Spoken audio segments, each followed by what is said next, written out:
الفاتحة. الحمد لله رب العالمين الرحمن الرحيم مالك يوم الدين إياك نعبد وإياك نستعين اهدنا الصراط المستقيم صراط الذين أنعمت عليهم غير المغضوب عليهم ولا الضالين آمين. الحمد لله رب العالمين والصلاة والسلام على أشرف الأنبياء والمرسلين وعلى آله وأصحابه أجمعين. قال رب اشرح لي صدري ويسر لي أمري واحلل عقدة من لساني يفقه قولي أما بعد. Alhamdulillah, kita merafakkan syukur kepada Allah Subhanahu wa taala kerana dengan limpah dan kurnianya kita dapat bersama-sama pada malam yang berbahagia ini meneruskan program pengajian agama Islam kita yang merupakan sebahagian daripada keperluan dan kepentingan serta kewajipan ke atas kita semua. Setelah agak lama sebenarnya kita tak berkuliah, dan Alhamdulillah mula sekarang, insya-Allah mudah-mudahan kuliah kita berterusan dan tidak ada lagi PKP sehingga menyebabkan masjid-masjid kita menjadi suram, jemaah masjid tak ada, dan apatah lagi kuliah-kuliah dekat masjid. Jadi Alhamdulillah kita merafakkan setinggi-tinggi syukur kepada Allah di atas nikmat untuk kita dapat semula berjemaah di masjid. Sebab berjemaah di masjid ini merupakan satu nikmat yang Allah berikan kepada hamba-hambanya yang terpilih, dan insya-Allah dengan nikmat itu akhirnya dia akan berubah menjadi rahmat kepada kita insya-Allah.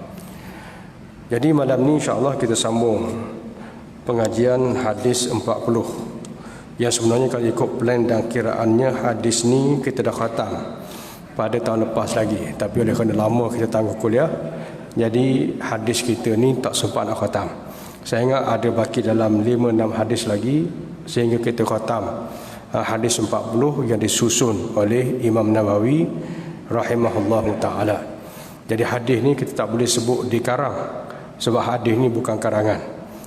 Kita sebut hadis disusun oleh Imam Nawawi. Sebab bila sebut karang macam Nabi pula karang dak.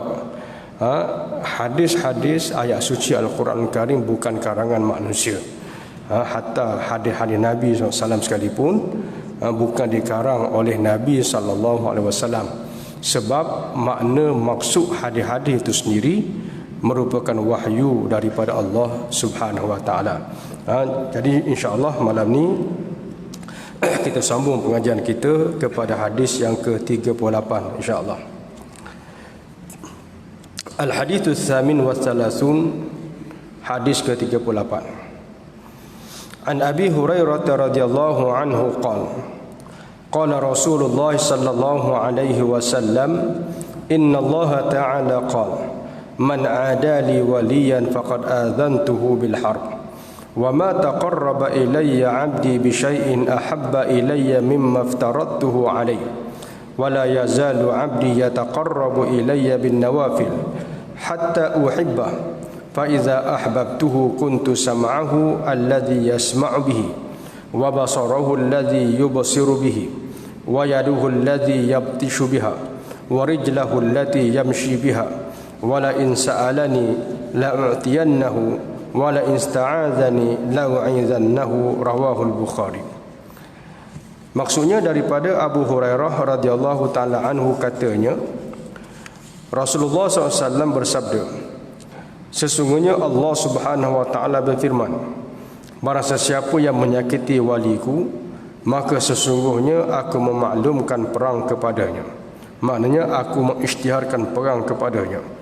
Dan tidaklah mendekatiku dan tidaklah mendekati hamba-Ku kepadaku dengan sesuatu pekerjaan yang lebih aku sukai dan mengerjakan apa yang aku telah fardukan ke atasnya.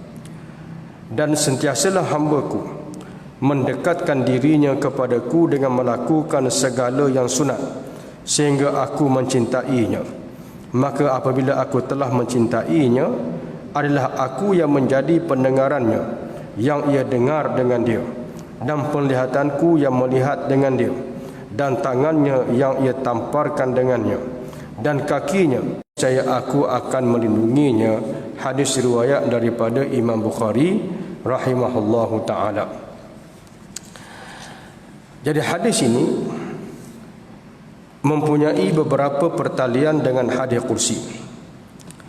Di antara poin yang pertamanya ialah memusuhi wali Allah dan mendekati diri dengan yang fardu dan yang sunat. Hadis tersebut ini menyatakan hal orang yang memusuhi wali Allah dan orang yang mendekati diri kepada Allah dengan yang fardu dan yang sunat. Allah menjelaskan hal ini dengan mengatakan bahawa barang sesiapa yang menyakiti waliku, maka sesungguhnya aku memaklumkan atau memberitahukan perang kepadanya, iaitu Allah tetap membencinya. Wali yang dimaksudkan di sini ialah orang mukmin. Jadi menyakiti walinya bermakna menyakiti orang mukmin. Dan kerana orang mukmin yang sebenarnya ialah orang yang sanggup melaksanakan amalan takwa untuk menunaikan tanggungjawab yang diletakkan Allah ke atasnya. Dan ia dikatakan wali Allah ialah kerana Allah telah menjadikan dia orang yang taat dan takwa yang sentiasa dikawal, dipelihara serta dibantu. Dan kerana ini maka dekatlah ia kepada Allah oleh pendampingannya dengan mematuhi segala perintah, menjauhi segala larangan, memperbanyak segala sunat, dan tidak jemu dari ingatannya kepada Allah, dan tidak luput hatinya dari meneliti tanda-tanda kudratnya, tidak bosan telinganya dengan mendengar ayat-ayatnya, seraya tidak lemah lidahnya dari memuji kebaikan yang tidak terhitung nilainya. Jadi hadis yang kita bincang ni, Allah memberitahu melalui hadis kursi. Macam kita pernah terangkan sebelum ni, hadis kursi ini Nabi kata Allah berfirman, tetapi dia tidak mencukupi syarat untuk nak jadi ayat Quran. Antaranya ayat Quran ni sifatnya mutawatir. Sifatnya mutawatir, tapi hadis kursi dia sahih tapi tidak mutawatir. Sebab hadis ni ada mutawatir. Ada hadis yang sahih mutawatir, ada hadis yang sahih tapi ahad. Dia beza. Cuma saya tengok ada setengah orang, saya tengok dalam internet lah, biasanya kalau orang yang tak ada background pengajian agama Islam yang strong, biasanya dia tak nak beza antara hadis sahih dengan hadis ahad.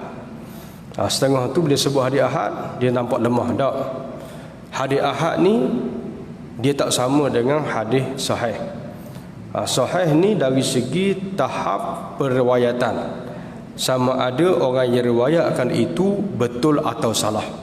Maka dia terbahagi kepada tiga jenis. Yang pertama sahih, hasan dan dhaif. Satu lagi dia panggil hadis yang matruk ataupun hadis yang hadis yang palsu. Okey. Jadi ada tiga kategori: hadis sahih, hasan, dhaif, dan yang bukan hadis namanya palsu. Okey. Bagaimana dia kira? Dia tengok kepada siapa riwayat. Kalau yang riwayat tu seorang sahabat yang kuat ingatan, ataupun tabi'in yang kuat ingatan, yang bukan penipu, yang dianggap sebagai orang yang thiqah, yang dipercayai, diyakini, maka levelnya adalah hadis yang sahih. Okay. Kalau yang riwayat tu jenis orang pelupa, sekali begini, benda yang sama, dua tiga jenis cerita berbeza. Kalau orang ni riwayat hadis, dia akan jadi dhaif. Tapi kalau orang tu betul-betul fasik, buat dosa besar, jenis penipu yang jelas, kalau orang ni kalau riwayat hadis, dia akan jadi dia akan jadi kadang-kadang hadis itu dianggap sebagai hadis yang palsu. Itu contoh kita ambil. Jadi hadis ni dari segi betul atau salah dibagi tiga: sahih, hasan, dhaif. Kalau bukan hadis, maka dinamakan sebagai hadis maudhu' ataupun hadis palsu. Okay. Tapi mutawatir ni bukan dia tengok kepada sahih ataupun tidak. Mutawatir ni dia tengok kepada bilangan periwayat, bilangan perawi. Kalau perawi itu sangat ramai, maka dipanggil mutawatir. Kalau perawi itu seorang atau dua orang ataupun tiga orang yang sedikit, maka namanya hadis ahad. Hadis ahad ni lebih 70% merupakan hadis ahad. Hadis mutawatir tak sampai 30%. Hadis mutawatir. Tapi hak sahih itu banyak. Tapi di kalangan sahih itu ada mutawatir, ada yang ahad. Contohnya kita ambil hadis al-a'immatu min Quraisy. Kata Nabi SAW, pemimpin tu mestilah daripada Quraisy. Hadis itu sahih dah? Sahih. Imam Bukhari yang riwayat. Daripada siapa? Daripada Sayyidina Abu Bakar. Sayyidina Abu Bakar sahih tak? Sahih. Dia bukan penipu, semua kenal dia sahabat yang baik, ingatannya kuat. Jadi hadis itu hadis sahih.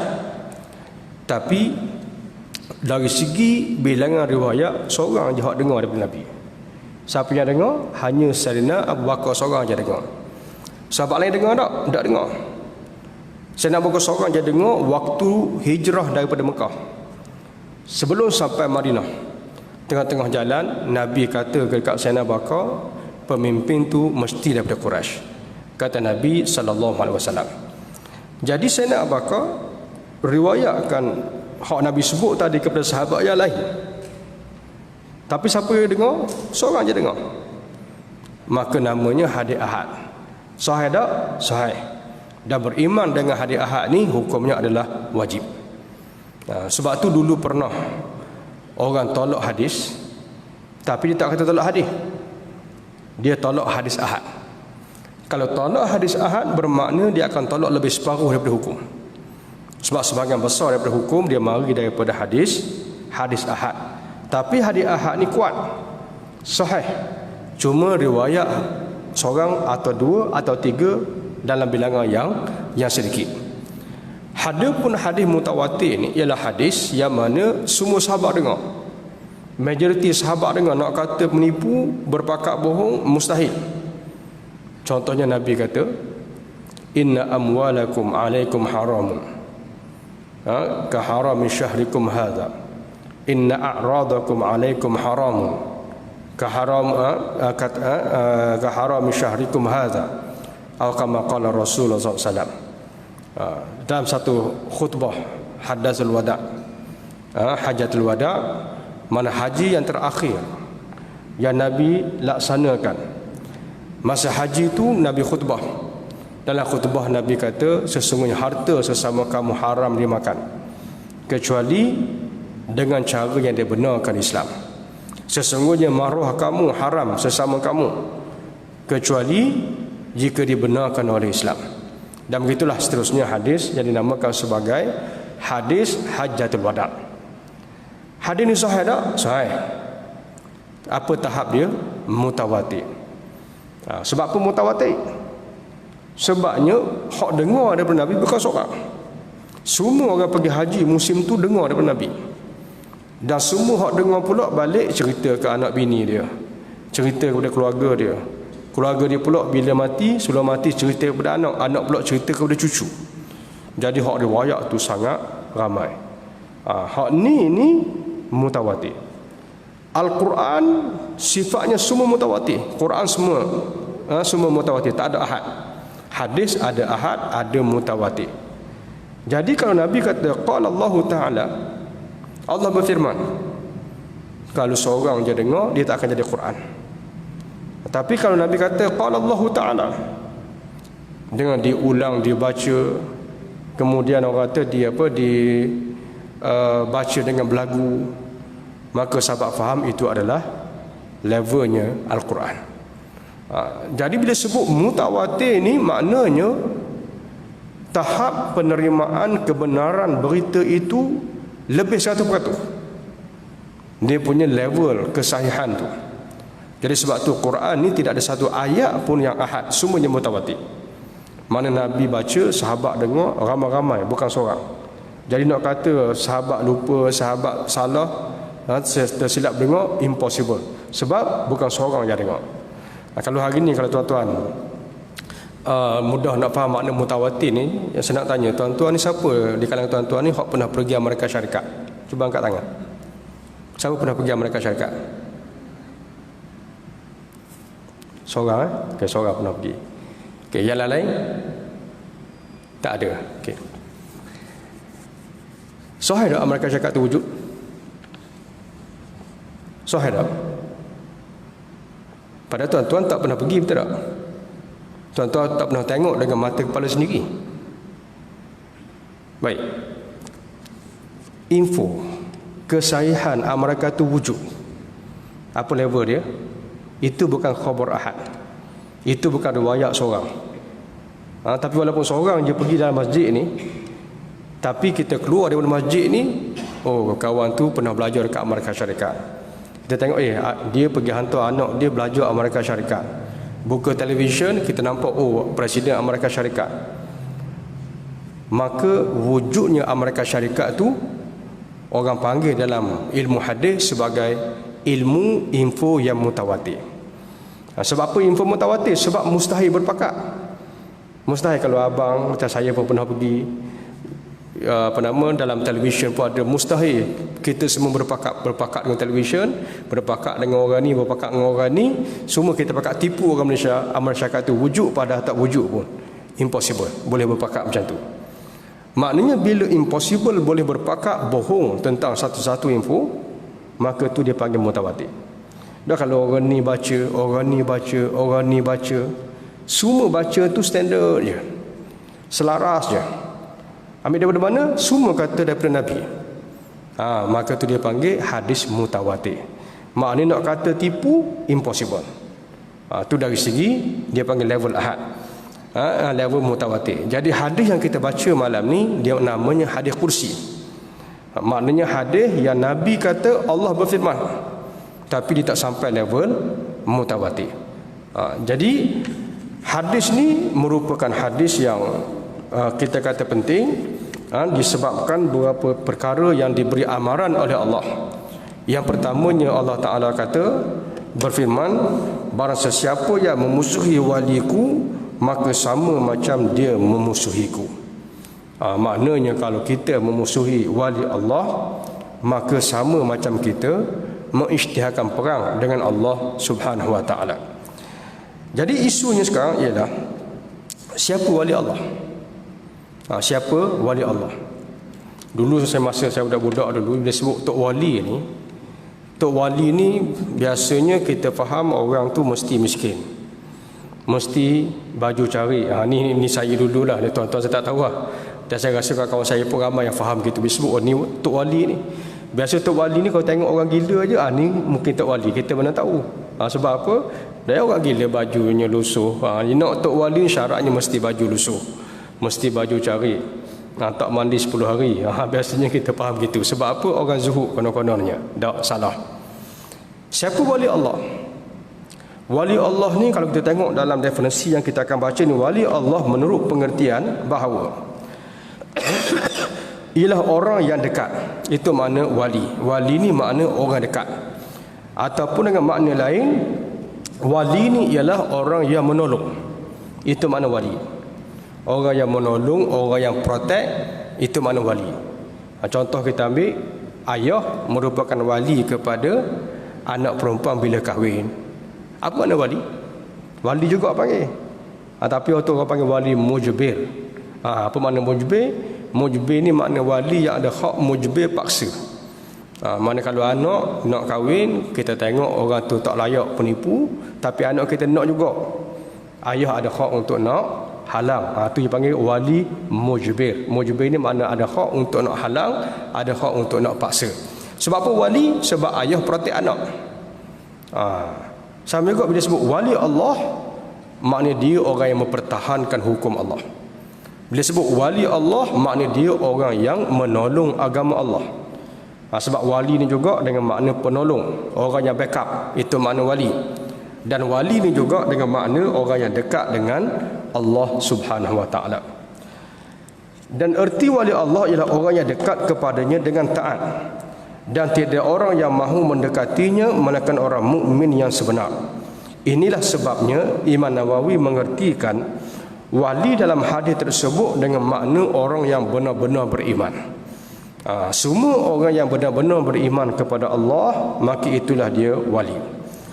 Oleh yang demikian, maka orang mukmin yang menjadi wali Allah ialah orang yang tekun lagi tabah dalam mengerjakan taat, meninggalkan maksiat, serta memalingkan diri daripada segala kesedapan duniawi.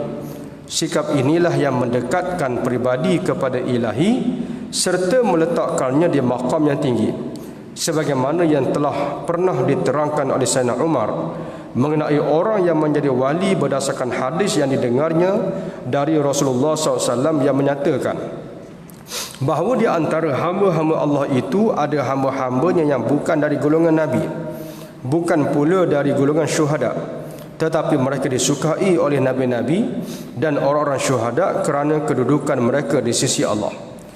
Dan kemudian dikatakan orang kepada Rasulullah, "Ya Rasulullah, terangkan siapakah mereka dan apakah amalan mereka, agar supaya kami pun dapat mencintai mereka."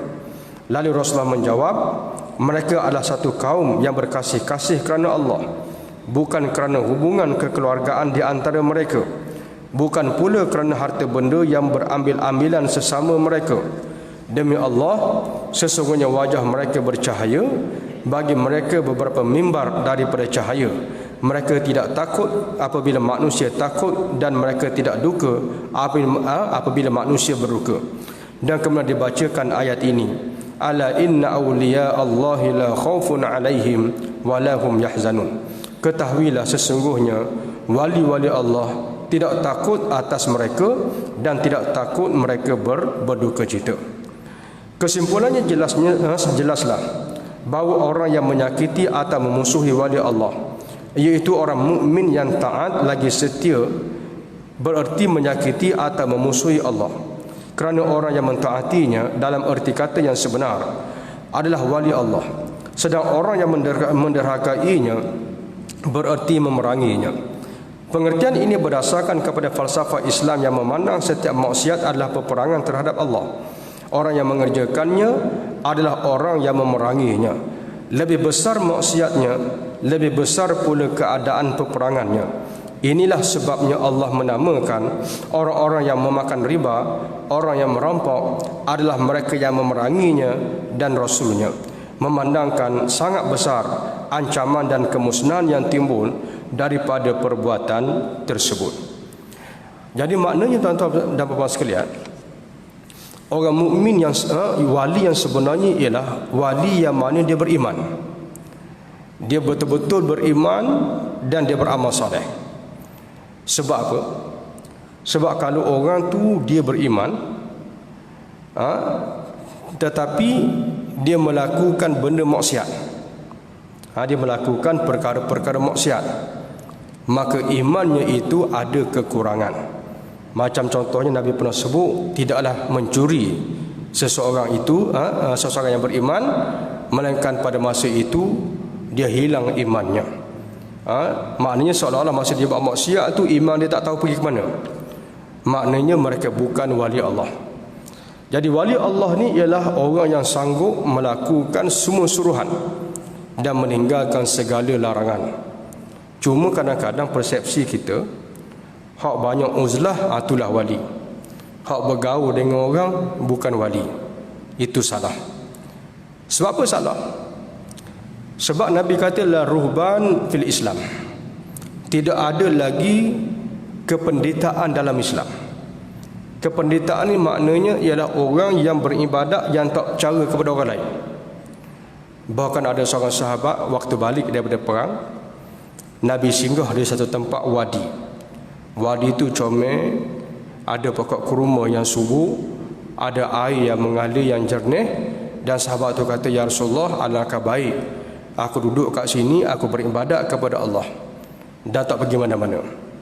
Nabi jawab dekat sahabat ni, "Kalau kamu berhadapan dengan kerenah orang ramai, kamu sabar dengan kerenah mereka, maka itu jauh lebih baik daripada kamu berada di sini dengan sekian lama, ratus-ratus tahun, sebagaimana yang difahami daripada sabda Nabi SAW. Jadi maknanya sahabat tadi niat dia nak uzlah. Uzlah ni maknanya nak ibadat je. 24 jam ibadat. Berhenti makan, berhenti buang air. Jadi kalau nak tumpu ibadat, tempat orang ramai, kadang-kadang hak ni mari jumpa, hak ni mari ni orang jemput kahwin, orang jemput apa, kadang-kadang lewat nak pergi semayang, kadang-kadang terlepas nak pergi masjid. Jadi sahabat ni fikir alangkah baik buang semua benda tu, jauh daripada orang, hidup tumpu ibadat je. Macam Maryam alaihi salam, macam sebahagian daripada para abid ataupun pendeta-pendeta zaman Rasul-Rasul. Jadi sahabat ni ingat itulah yang terbaik.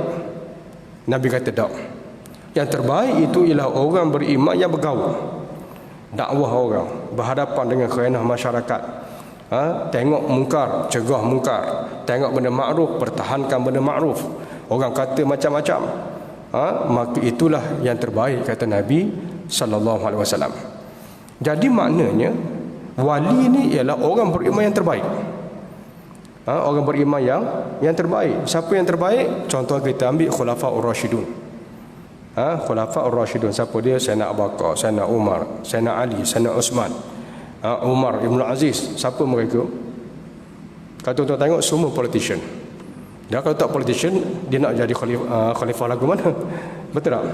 Rasul-Rasul, semua politician. Maknanya mereka berhadapan dengan masyarakat. Mereka mengajak masyarakat kepada kebaikan. Mereka berlawan dengan masyarakat yang mungkar. Mereka sabar atas kerenah masyarakat. Maka itulah yang dianggap sebagai terbaik menurut hadis Nabi sallallahu alaihi wasallam. Jadi makna wali ni ialah orang yang terbaik dari segi iman dan amal. Jadi maknanya wali ni macam saya sebut tadi, tak semestinya dia uzlah. Tapi uzlah tu memang sebahagian daripada tuntutan dalam kehidupan kita. Ada masa kita uzlah. Uzlah ni maknanya duk sibuk-sibuk tu, ada masa kita ambil masa kita muhasabah diri kita. Mungkin tengah sibuk-sibuk kita tak sempat muhasabah. Macam orang sekarang juga, cuma orang sekarang dia tak pergi uzlah. Time sibuk, kemudian ada masa dia akan ambil cuti seminggu, 2 minggu, mana pergi holiday. Itu kita. Tapi orang yang beriman ni, yang makam tinggi ni, ialah ada masa je apa dia buat? Uzlah. Masa itulah dia ibadat, dia perbanyakkan ibadat nawafil dan seumpamanya, maka itulah dia wali-wali Allah. Jadi adakah terpilih tak mereka yang mencapai tahap iman yang tinggi dan amal yang betul? Maka itulah mereka dianggap sebagai wali-wali Allah. Ini definisi yang ditunjukkan oleh Imam Nawawi rahimahullahu ta'ala. Jadi wali ini sebagaimana yang disebutkan oleh Sayyidina Umar melalui hadis yang kita bacakan tadi, wali-wali ini ialah orang yang tak takut. La khaufun alaihim wa lahum yahzanun. Orang yang tak takut dan orang yang tak berduka cita. Ada setengah orang tak takut juga, tapi bila kena tangkap penjara sekali menyesal. Itu bukan. Tuhan kata kalau wali ni, kalau dia buat benda betul, dia tak takut berhadapan dengan ancaman. Tak takut ni sebelum berlaku. Kemudian ancaman tu berlaku sungguh. Contohnya orang ancam nak penjara dia, tapi tak kena penjara lagi, ancaman tu dia tak takut. Ada setengah orang pumpang kena ancam senyap, tapi wali Allah ni tak. Diancam tak takut, dia tengok kena penjara sungguh. Lepas keluar penjara, dia tak akan menyesal. Itu makna walahum yahzanun. Tapi setengah orang yang imannya lemah, mula-mula berani, lepas tu kena ancam, masih berani, kemudian kena penjara sungguh, lepas penjara menyesal. Maka itu bukan sifat orang yang disebutkan sebagai wali Allah. Wali Allah ni makna orang yang kentak. Kita tengok contohnya Imam Ahmad bin Hanbal. Ini antara contoh wali-wali Allah. Imam Ahmad bin Hanbal ni waktu tu berhadapan dengan fitnah Al-Quran makhluk. Kalau orang tu kata Al-Quran tu kalam Allah yang qadim, kena tangkap, kena penjara, kena seksa, biasanya mati dalam penjara. Termasuk Imam Ahmad, akhirnya masuk penjara. sebab dia tak iktiraf Al-Quran tu makhluk. Kemudian kena ancam dalam penjara, kena ugut bunuh. Ugut bunuh Imam Ahmad ni pelbagai. Mari dengan cara kasar, seksa, pukul, toreh dengan pisau.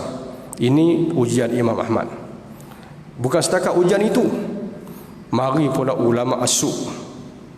Ulama as-su' ni maknanya ulama hak sokong kerajaan yang salah. Ulama hak sokong kerajaan yang betul, itu tak ada masalah. Ini ulama hak sokong kerajaan salah. Mari jumpa Imam Ahmad dalam penjara. Dia kata, Imam Ahmad, dia kata, apa salahnya kamu berpegang bahawa Al-Quran tu adalah kalam Allah yang qadim, tapi oleh kerana kamu ni dah kena mudarat, tak salah dari si hukumnya kamu taqiyah. Sebab darurat boleh mengharuskan benda yang haram. Jadi apa salahnya mu sebut je dengan mulut Al-Quran tu makhluk, tapi hati masih kata Al-Quran tu kalam Allah yang qadim.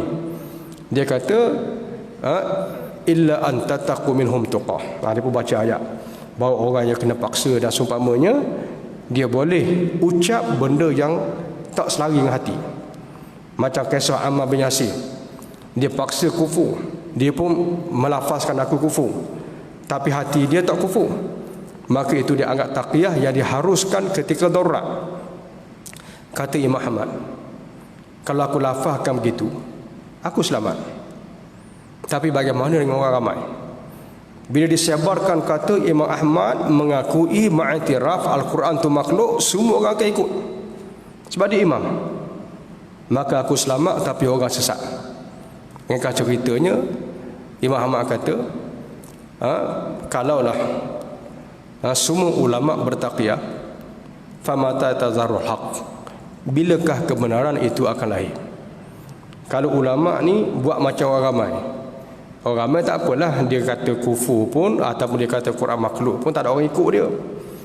Tapi ulama ni kalau dia kata Al-Quran makhluk, dia ramai pengikut, dia selamat, akhirnya akidah orang ramai boleh sesat. Sebab tu nak jadi ulama ni kena berani satu.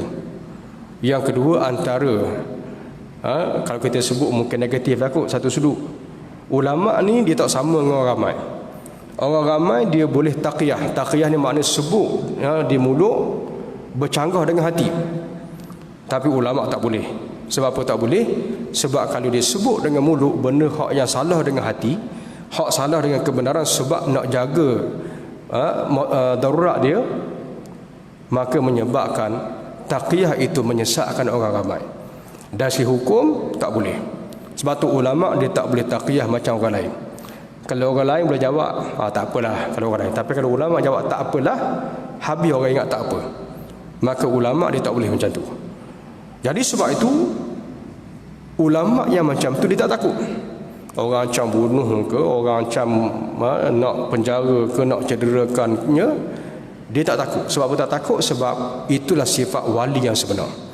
Tapi kalau nampak ulama ugut sikit takut, ikut benda yang salah, maka tu bukan tahap wali. Tahap wali ni maknanya kalau benda tu betul, dia pertegakkan betul, walaupun dia ancam macam-macam. Kalau benda tu salah, dia akan pertegakkan salah walau dia ancam macam-macam. Itu ulama yang sebenar, yang dianggap sebagai wali di antara wali-wali Allah, sebagaimana contoh Imam Ahmad yang saya sebut tadi. Imam Nawawi bergaduh dengan Sultan Zabibras. Kesannya apa dia? Dihalau daripada Mesir. Dihalau daripada Mesir. Peringkat awal ada kata Sultan Zabibras nak pancung dia, tapi tak, dia tetap tegas bahawa cukai yang dia nak kutip itu haram. Kemudian bergaduh dengan Sultan Zabibras. Riwayat kata Sultan Zabibras hampir nak pancung dia, tapi dia tak berganjak. Sehingga akhirnya dia dibuang, dihalau. Kalau bahasa kita ni dibuang negara. Dia tak berganjak. Akhirnya berlakunya tuntutan, Sultan Zabibras benarkan balik ke Mesir. Bila benar balik ke Mesir, dia kata aku takkan pijak bumi Mesir, sehingga Sultan Zabibras ubah dia punya pendirian. Mereka ceritanya akhirnya Sultan Zabibras ubah dia punya pendirian. Itu antara sifat yang kita ambil, antara sifat wali-wali Allah. Apa dia? La khaufun alaihim wa la hum yahzanun. Mereka tak takut dan mereka tidak berduka cita. Ini antara sifat wali-wali Allah yang disebutkan oleh Al-Quran Karim. Dan kemudian kalau kita tengok dari si hadis yang kita bincang tadi, orang yang dicintai Allah ialah orang yang dekat dengan Allah. Bila orang tu dekat dengan Allah, dia dekat dengan perkara wajib dan kemudian dekat dengan perkara nawafil. Jadi maknanya dalam hidup kita ni tuan-tuan dan puan-puan sekalian, tak sempat kita nak buat bid'ah. Sebab apa tak sempat nak buat bid'ah? Bid'ah ni mana ibadat hak kita reka cipta. Sebabnya ibadat hak yang sudah warid daripada Quran, ibadat yang sudah sahih daripada nas. Kalau kita buat semua, umur kita pun tak cukup. Puasa, saya ambil contoh, lebay macam mana pun kita puasa, kita tak boleh lebih daripada selang sehari. Kalau nak jadi wali lebih tinggi, puasa tiap-tiap hari, itu bukan wali tinggi dah, itu berdosa besar. Puasa al-wisal, as-saumul wisal, mana puasa tiap-tiap hari tak berhenti, itu merupakan haram dalam Islam. Paling tinggi, paling kerap kita puasa selang sehari. Hari ni puasa, esok buka, esok buka, lusa puasa. Kalau kita boleh buat puasa Nabi Daud ni pun dah cukup hebat. Maknanya tak sempat nak buat bid'ah lain. Kita buat puasa baru, kita puasa seminggu direct, tak payah buka, malam tak makan, siang tak makan, tu tak sempat, habis puasa mati dulu. Maknanya kita ni saya nak sebut tuan-tuan, kita buat hak wajib tambah hak sunat, tak cukup masa dah. Semayang 5 kali sehari, tambah lagi kita buat rawatib, tambah lagi buat duha, tambah lagi kita buat tahajud, tambah lagi kita boleh buat sunat mutlak. Lepas tu apa lagi solat kita nak?